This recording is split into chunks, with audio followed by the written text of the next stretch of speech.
All right. Hello again, and welcome to the Branson broadcast, where we re examine what everybody knows about the Bible. Today, we're going to talk about an aspect of the Bible that doesn't get as much attention as maybe it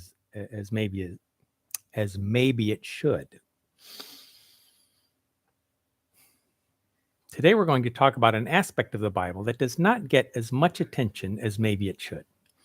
That aspect is found in Deuteronomy 29:29, to wit, "The secret things belong unto the Lord our God, but those things which are revealed belong unto us and to our children forever, that we may do all the words of this law." Now, notice the first phrase. The secret things belong unto the Lord our God. What secret things? If we think about what we know about the physical world, could we put a percentage on the amount of knowledge that we have on the universe? Well, no, because every time we find an answer to a question, we uncover a multitude more. That deals with the part of our existence that we can objectively study, the physical part, right? So, what about the spiritual part? How much do we know about that? Clearly, we know even less about that, even though we have this book that tells us all about it, at least in theory. Most Bibles have about 1,000 pages, give or take, unless they're a really small print, but even so, still going to be 850. That is a lot of information. However, John 21 tells us that even the world itself could not hold all of the books that could be written if we were to be told everything that only Jesus did, much less all of the works of the Almighty. For the moment, we're going to concern ourselves with three groups of people that I believe the final message of this broadcast can help. So see if you're in one of these three groups, and then wait for me to put it together at the end. All right, so our first group, I want to address people who are skeptical of the existence of God, because it seems like things should be different if he existed, right? And the reason for that is that God is quite counterintuitive to a finite mind.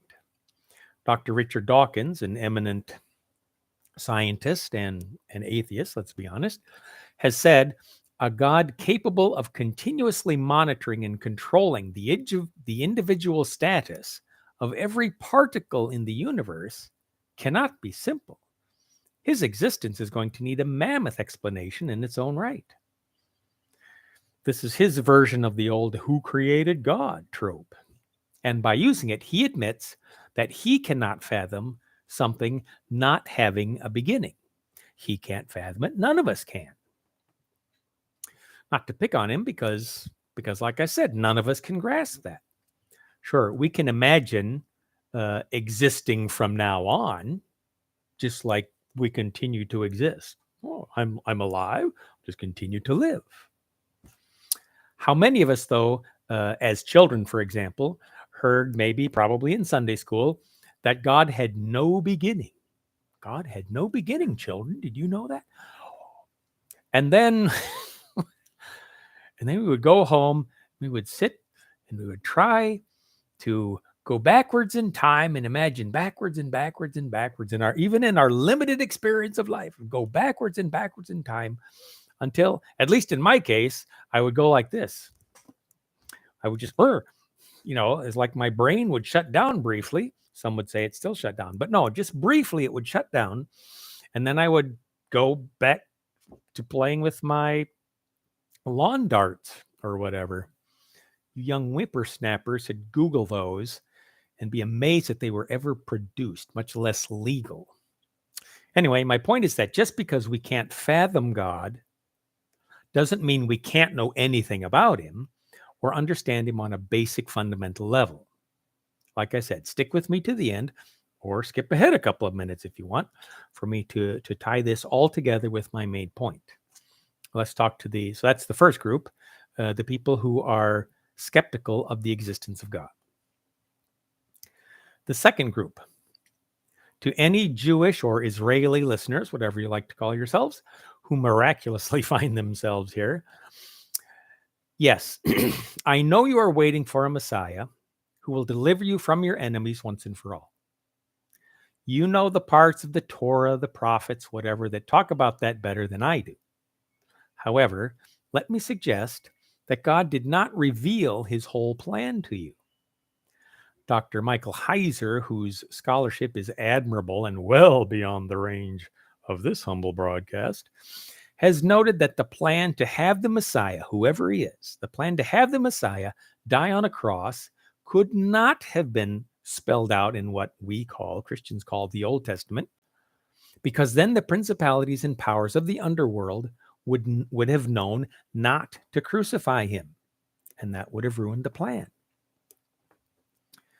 Paul reveals in 1 Corinthians 2, 7, and 8, we declare God's wisdom, a mystery that has been hidden and that God destined for our glory before time began.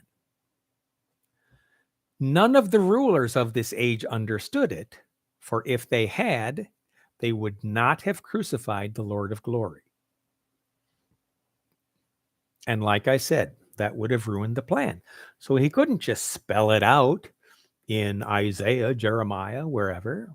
No, there were bits and pieces scattered around like this. Now, can I be real for a second? Christians, now I'm talking to you. A lot of times I hear Christian preachers say, the Jews should have known that Jesus was the Messiah. The Old Testament has prophecies all over the place about him. Well, yeah, in hindsight, I'm a pretty good poker player once the cards have been revealed.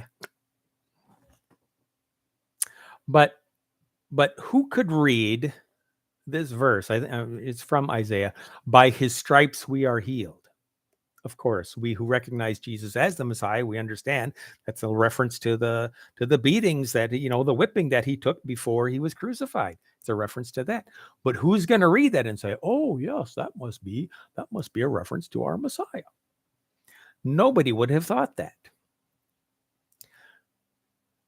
So back to the Jews, Israelis. So go ahead. Yes, please believe that the Messiah is coming to deliver you, because I believe that he is. I believe that he is still coming also in the future. But consider the fact that there is more to the plan that was necessarily hidden from you from all of us, for it to be carried out. Don't take my word for it. Please don't. Research any leading Jew who has come to this realization, study what he has written about it, what he has said about it, and see if it doesn't make sense. Please do that. You won't lose anything by doing that. So the first group, the skeptics; the second, the Jews, Israelis. For the third group, and this, I have been in this group.